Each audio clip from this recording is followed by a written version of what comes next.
Beans பொரியல் செய்ய போகிறோம். அதுக்கு தேங்காய் எண்ணெய் ஊற்றிருக்கேன். கடுகு உளுத்தம் பருப்பு, கொஞ்சமாக கடலைப்பருப்பு, சீரகம் 1/4 டீஸ்பூன், வெங்காயம் ஒரு கைப்பிடி, 1 இன்ச்சு கருவேப்பிலை, பீன்ஸு, கொஞ்சமாக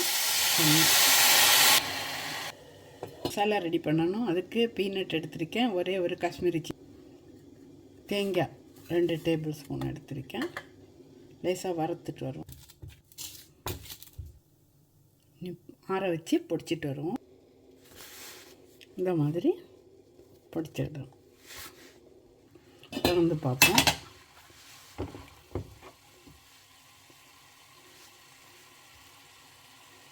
வெந்தாச்சு. மசாலா போடுவோம்.